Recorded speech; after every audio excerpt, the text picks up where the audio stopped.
Big boss Malayalam season 6. സത്യം പറഞ്ഞാൽ ഈ വൈൽഡ് കാർഡുകളൊക്കെ കയറിയതിൽ പിന്നെ നമുക്ക് ബിഗ് ബോസ് കാണാനൊക്കെ ഒരു രസമൊക്കെ ഉണ്ട്. മറ്റേതെന്ന് വെച്ചാൽ എല്ലാവരും കമ്പനി അടിച്ച് കൂട്ടുകൂടി ഓണമില്ലായിട്ടൊക്കെ കൊണ്ടുപോയിക്കൊണ്ടിരുന്ന ഈ സീസൺ മാറ്റിമറിച്ചത് തന്നെ വൈൽഡ് കാർഡാണെന്ന് പറയാം. അതിൽ നമ്മൾ പ്രത്യേകം എടുത്തു പറയേണ്ട ഒരു വൈൽഡ് കാർഡ് എൻട്രി ആയിരുന്നു നമ്മുടെ സിബിൻ്റേത്. സിബിന് ഇപ്പോൾ നെഗറ്റീവുമുണ്ട് പോസിറ്റീവുമായിട്ടൊക്കെ വെളിയിലൊക്കെ സംസാരിക്കുന്നുണ്ട്. എങ്കിലും സിബിൻ നല്ലൊരു ഗെയിമറാണ്. ഇന്ന് തന്നെ അതിന് പല ഉദാഹരണങ്ങൾ നമ്മൾ കണ്ടിട്ടുണ്ട്. ബി ഹൗസിൽ തന്നെ പ്രൊവോക്ക് ചെയ്യാനും മെൻ്റലി ഡൗൺ ആക്കാനും സിബിന് പറ്റുന്നുണ്ട്. കാരണം ഈ ഗെയിം എന്ന് പറയുന്നത് മെൻ്റലി ഡൗൺ ആക്കുക എന്നുള്ളതാണ്. ഒരാളെ മെൻ്റലി ഡൗൺ ആക്കി ഔട്ടാക്കുക എന്നുള്ളതാണ് ബിഗ് ബോസ് എന്ന ഗെയിം. മെൻ്റൽ ഗെയിം എന്ന് പറയും, അല്ലാതെ ഫൈറ്റ് ചെയ്യുന്നതോ അടിയുണ്ടാക്കുന്നതോ ഒന്നുമല്ല. ഇപ്പോൾ ഏറ്റവും കൂടുതൽ അവിടെ മെൻ്റലി പ്രശ്നങ്ങൾ ഉണ്ടാകുന്നത് അറിയാമല്ലോ, ഗബ്രിക്കും ജാസ്മീനുമാണ്. കാരണം എന്താണ്? ഈ കാണുന്നവരെല്ലാവരും പറയും, എന്തിനാണ് എല്ലാവരും ഗബ്രിയെയും ജാസ്മീനെയും മാത്രം ടാർഗറ്റ് ചെയ്യുന്നത് എന്നെല്ലാവരും ചോദിക്കും. ഒരു നിഷ്കളങ്കതയോടുകൂടി അവർ ഒറ്റയ്ക്കല്ലേ കളിക്കുന്നത്, അവർ പാവമല്ലേ എന്നൊക്കെ പറയുന്ന ആൾക്കാരുണ്ട്. എനിക്ക് അവരോട് സിമ്പതി മാത്രമേ ഉള്ളൂ. കാരണം ഈ ബിഗ് ബോസ് എന്ന ഷോ ഒന്നാമത്തെ ദിവസം മുതൽ ഇന്ന് വരെ കണ്ടുകൊണ്ടിരിക്കുന്ന ഏത് പ്രേക്ഷകരും, നിഷ്പക്ഷമായി കണ്ടുകൊണ്ടിരിക്കുന്ന ഒരു പ്രേക്ഷകരും ഇവരെ സപ്പോർട്ട് ചെയ്യില്ല. കാരണം ഇവർക്ക് അവിടെ പോയി അവരവിടെ കാണിച്ച ഡ്രാമാസ്, ഒന്നാമത്തെ കാര്യം ഡ്രാമാസ് എന്ന് പറഞ്ഞു കഴിഞ്ഞാൽ ജനങ്ങളെ വിഡ്ഢികളാക്കുക, പ്രേക്ഷകരെ വിഡ്ഢികളാക്കാനുള്ള ശ്രമങ്ങൾ നടത്തിക്കൊണ്ടേയിരുന്നു. അപ്പോഴും പ്രേക്ഷകർ ആ വിഡ്ഢിത്തത്തിൽ വീണില്ല എന്നുള്ളത് മറ്റൊരു സത്യം. അതിനുശേഷം ഇവർക്ക് പവർ റൂമിലൊക്കെ ഇവർക്കൊരു പവറൊക്കെ കിട്ടിക്കഴിഞ്ഞപ്പോൾ ഇവരവിടെയുള്ള മത്സരാർത്ഥികളോടൊക്കെ പെരുമാറിയത് വെറും മോശമായ രീതിയിലായിരുന്നു. ആ മോശമായ രീതിയിൽ പെരുമാറിക്കൊണ്ടിരുന്ന ആൾക്കാരാണ് ഇപ്പോൾ മാനുഷിക പരിഗണനയെക്കുറിച്ച് സംസാരിക്കുന്നത്. ബാക്കിലേക്ക് ചിന്തിച്ചാൽ നമുക്ക് മനസ്സിലാവും. പലരോടും, ഒരാളോട് മാത്രമല്ല പലരോടും, അതിൽ പാർട്ടായിട്ടുള്ള വേറെ പലരും ഉണ്ട്. അതിൽ ഒന്ന് രണ്ട് പേര് ഒരാൾ ഔട്ടാവുകയും ചെയ്തു. പിന്നെ ഉള്ളത് ശ്രീരേഖയാണ്. ശ്രീരേഖ ഇപ്പോൾ അവിടെ ഉണ്ടോ എന്ന് പോലും നമുക്കറിയത്തില്ല. എന്ന് വെച്ചാൽ എല്ലാവരുടെയും പത്തി താഴ്ന്നു എന്ന് വേണം പറയാൻ. അവിടെ ഒരു ജാസ്മീൻ്റെയും ഗബ്രിയുടെയും ഒരു കേന്ദ്രമാക്കിക്കൊണ്ട് പൊയ്ക്കൊണ്ടിരുന്ന സ്ഥലത്ത് ഒരു ഓണവില്ല് പോലെ, അതുപോലെ ഇവർ പേഴ്സണൽ ഗ്രഡ്ജ് വെച്ച് പലരെയും ശിക്ഷകൾ കൊടുക്കുകയും എല്ലാം ചെയ്തുകൊണ്ടിരുന്ന സ്ഥലത്താണ് ബിഗ് ബോസിന്റെ ട്വിസ്റ്റ് കൊണ്ടുവന്നത്, വൈൽഡ് കാർഡ് ട്വിസ്റ്റ്. ഇപ്പോൾ ഈ കർമ്മ എന്ന് പറഞ്ഞൊരു സംഭവമുണ്ട്. ഈ കർമ്മ എന്നൊരു സംഭവമാണ് ഇപ്പോൾ ഇവരെ തിരിച്ചടിച്ചുകൊണ്ടിരിക്കുന്നത്. അതിൽ നിന്ന് ആരും ദുഃഖപ്പെട്ടിട്ടോ സങ്കടപ്പെട്ടിട്ടോ ഒന്നും കാര്യമില്ല. അവരവിടെ കാണിച്ചത് ജനങ്ങൾ കണ്ടതാണ്, പ്രേക്ഷകർ കണ്ടതാണ്.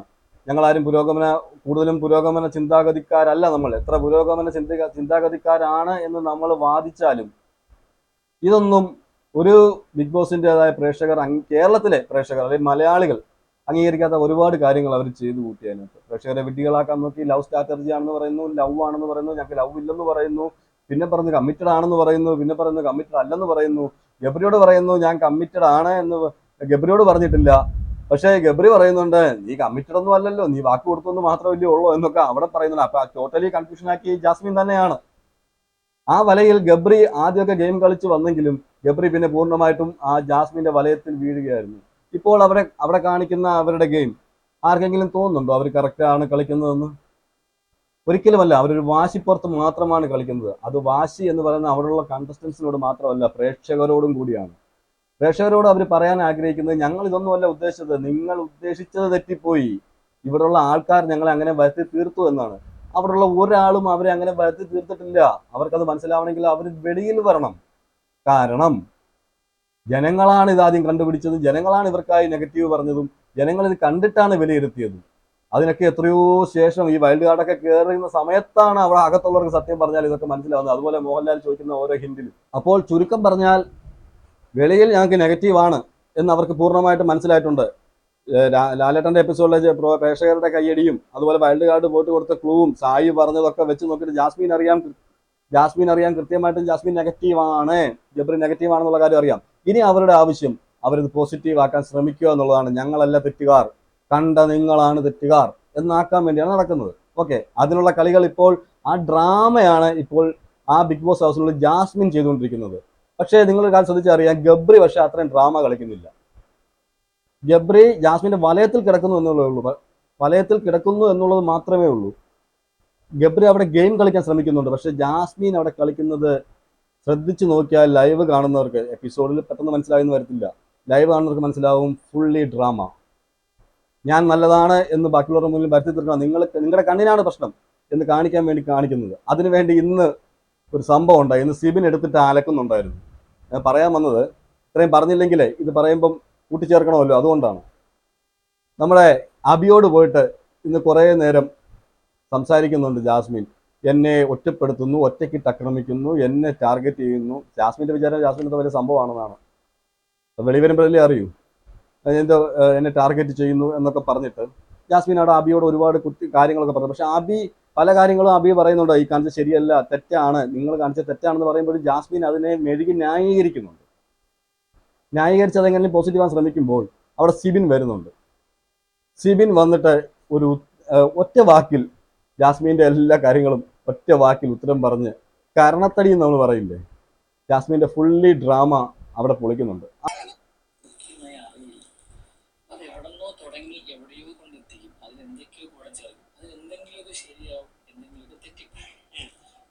കാര്യം നമ്മൾ ഇപ്പൊ നീ ഞാനൊരു മിസ്റ്റേക്ക് ചെയ്താൽ ഞാൻ ബേസിക്കലി ചെയ്യുന്നതാണ് ആക്സെപ്റ്റ് ചെയ്യുന്നില്ല എന്ന് പറഞ്ഞൊരു സാധനം അടുത്തൂടെ പോയിട്ടില്ല. പിന്നെ എല്ലാ കാര്യവും നമ്മൾ സംസാരിക്കുന്ന രീതിയിലുണ്ട്. നമുക്ക് ഒരാളോട് സംസാരിക്കുന്നത് പല രീതികളുണ്ട്. അതൊന്നും അല്ല. പിന്നെ ഗെയിമിന് വേണ്ടി ഇപ്പൊ ഞാനാണല്ലോ ഇവിടെ സൂപ്പർ ഗെയിമർ. പക്ഷെ ഞാൻ എവിടെയെങ്കിലും ഏതെങ്കിലും പോയിന്റിൽ ഇപ്പം ലെറ്റ്സ് സേ എന്നെ റൂമിൽ പൂട്ടിയിട്ടു, ഞാൻ ഇപ്പൊ ഇതിനെ കൂടെ വിളിച്ചു നോക്കി, എനിക്ക് വയ്യാതായി ഞാൻ തലകറങ്ങി വീണ നിങ്ങൾ തുറന്നു തരാതിരിക്കുമോ? അത് ഞാൻ അവളോട് പറഞ്ഞു, ആ ക്വസ്റ്റ്യൻ കറക്റ്റ് അല്ല. മീൻസ് അവിടെ ചോദിക്കേണ്ട ഇനി അടുത്ത കാര്യം പറയാം. ചേട്ടാ രാവിലെ തൊട്ട് തന്നെ നിങ്ങൾ ഫ്രഷ് പുതിയൊരാളായിട്ട് കാണാം സമ്മതിച്ചു. അന്ന് വന്ന ഫസ്റ്റ് ടാസ്കില് 2 ടീമിൽ നടക്കുന്ന ടാസ്കാണ്. അപ്പൊ അവിടെ ഒരു ടീം ഇരിപ്പുണ്ട്, അവരുടെ ടീമിന്റെ പ്ലോട്ട് ഉണ്ട്, അവർക്ക് റിഹേഴ്സൽസ് ഉണ്ട്, അവർക്ക് സപ്പോർട്ട് ചെയ്യാം. ആ പരിപാടികളൊക്കെ അവിടെ നടക്കേണ്ട സമയത്ത് ഇവിടെ വേറൊരു ടീമിൽ വന്നിരുന്ന ആ ടീമിലുള്ള ആൾക്കാർക്ക് മേക്കപ്പ് ചെയ്ത് കൊടുക്കുകയാണ്. ആൻഡ് അഗെയിൻ സിബിൻ പറയുന്നത് ജാസ്മിനും ഗബ്രിയും ഇപ്പോൾ 2 ടീമിലാണ്.